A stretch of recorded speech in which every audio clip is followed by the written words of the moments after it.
Lesson 7. Iceland's Road to Gender Equality.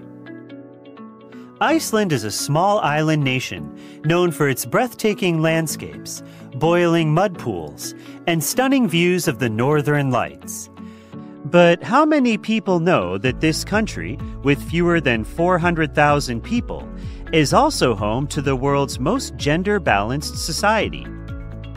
For the last decade, Iceland has ranked number 1 on the World Economic Forum's Global Gender Gap Index.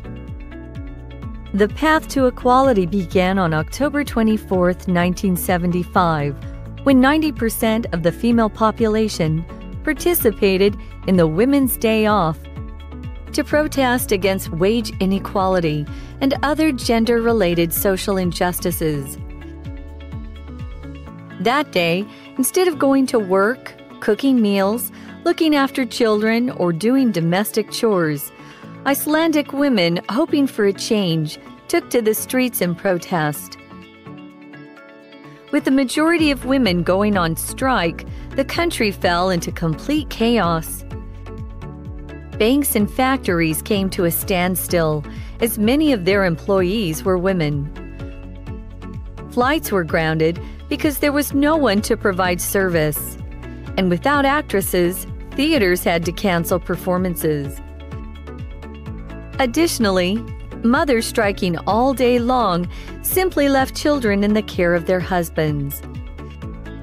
Since the mainly female-run schools and nurseries were closed, fathers were thus forced to take their children with them to work. Some men bought candy and colored pencils in a desperate effort to keep their children entertained, while others offered rewards to their older kids to have them take care of the younger ones. This protest paralyzed the entire nation. However, if it had not been for this protest, public opinion would not have changed and support for gender equality would not have grown. 1 year later, Iceland established the Gender Equality Council and passed the Gender Equality Act, banning gender discrimination in the workplace and in schools. Then, in 1980, an even bigger triumph was achieved when Iceland elected the world's first female president of a democratic country. However, despite all the progress the country had made, the fight for gender equality was not yet over. In 2005, Iceland's pay gap showed that women were, on average, still being paid only 64.15% of what men earned.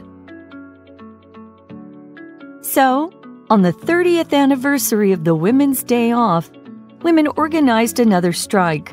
They left work at 2:08 p.m., the exact time at which they started working for free compared with men.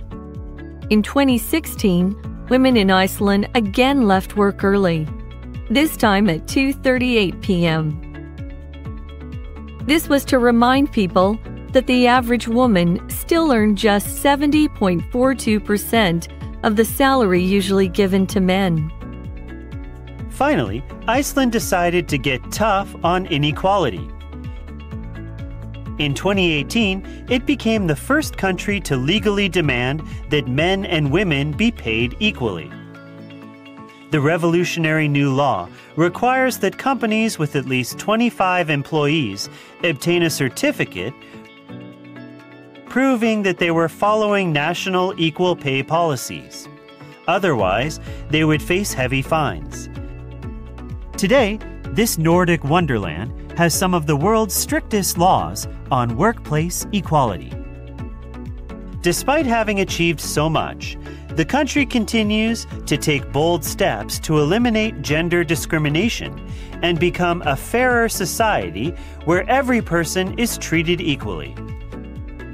But for Iceland's marvelous efforts in this regard, the rest of the world would not have such a wonderful role model to follow.